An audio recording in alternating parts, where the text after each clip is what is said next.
మధ్య మనం ఎక్కడ చూసుకున్నా సరే చచ్చిపోవడం లేదా చంపేయటం ఒక ప్యాషన్ గా అయ్యి ఎక్కడో దిక్కిన ఏదో మూల ఇటువంటి ఘటనలు అయితే జరుగుతున్నాయి.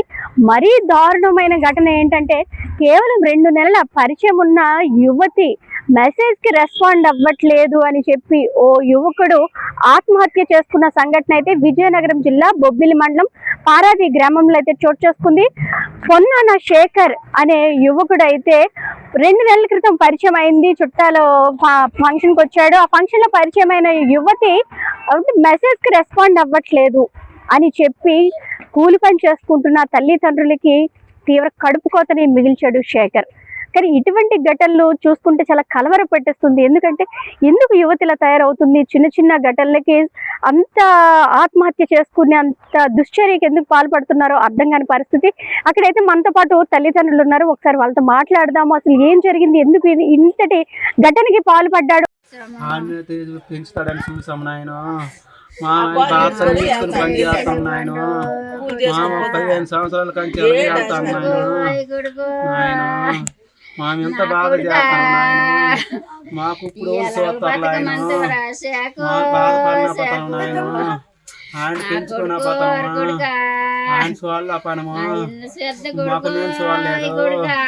నా కొడుకు పెద్దోడు ఎంత బాధపడ్డాము.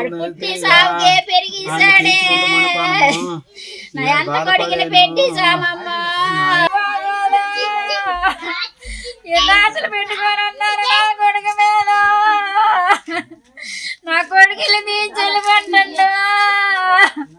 మన సంవత్సరం పాటు నేటల్లో నా కొడుకునా మేము అనాథలము నాయన. మేము కూర చేసుకుంటే కంద లేకపోతే లేదు.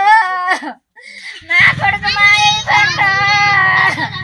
నా చెట్టు అంత కొడుకు కొడుక నువ్వెప్పుడు వస్తావు రా శాఖ శాఖ నా శాఖరా శాఖర. మా అబ్బాయి పేరు చంద్రశేఖర్ అండి. మాకు పాప బాబు 22 సంవత్సరాలు కూడా అవ్వలేదు. పుట్టినరోజు బట్టలు కూడా తీసుకొని షాపు కూడా ఒగ్గిసి మేము వాడిని ఇక్కడ ఉంచేసి ఆడు విజయవాడ పనికి వెళ్ళాడు. పనికి వెళ్ళి వచ్చి పెళ్ళి ఉందనుకొని వచ్చేసాడు. ఎప్పుడు వెళ్ళిపోతాం అంతే. నేను శుక్రవారం అమ్మ వెళ్ళిపోతాను అనేసి మాకు ఫోన్లు చేసి ఎప్పుడు లక్షవారం అన్నాడు. మాకైతే ఏటి తెలియదు. ఆడు ఎలా చనిపోండో ఏ కారణం సార్ చనిపోండో మాకు తెలియదు. మేము నిరుపేదలమే. మాకు రూపాయి ఆదాయం లేదు సార్. మా కొడుకే మాకు లేకుండా అయిపోండు సార్. మేము ఎలా బతకాలో మాకు తెలియదు. మేము 20 సంవత్సరాలు పెట్టి తమిళనాడులో పని చేసుకొని బతుకుతాను. మా పిల్లడే నడిచారు. నా కొడుకు నేను చెప్పేది నా కొడుకు ఎలా కొన్నారని నేను చెప్పేది నాయన. నేనేటైనా మాట్లాడి నేను చెబుతాను. మా ఆదాయం తీరిపోయాడు. నా కొడుకు 22 సంవత్సరాల కొడుకు. నా కొడుకు పెంచుతాడనే మేము బతికాము. మా అనాథలమే. చూస్తున్నారు కదా, శేఖర్ తల్లిదండ్రులు అయితే చాలా తీవ్రంగా రోధిస్తున్నారు. తల్లిదండ్రులు కూలి పని నిమిత్తము చెన్నైలో ఉంటున్నారు. అక్కడ కూలి పనులు చేసుకొని పిల్లల్ని పోషించుకుంటున్నారు. శేఖర్ కూడా విజయవాడలో పని చేసుకుంటా అంటే 10th వరకు చదువుకున్నాడు. తర్వాత చదువు మానేసి తల్లిదండ్రులకి చేదోడు వాదోడుగా ఉండేందుకు ఒక ఫర్నిచర్ షాప్ లో అయితే వర్క్ చేస్తున్నాడు. 2 నెలల క్రితము విజయనగరం జిల్లా బొబ్బిలి మండలం పారాది గ్రామానికి అయితే వచ్చాడు. అక్కడ ఒక ఫంక్షన్ లో ఈ యువతి పరిచయం అయింది.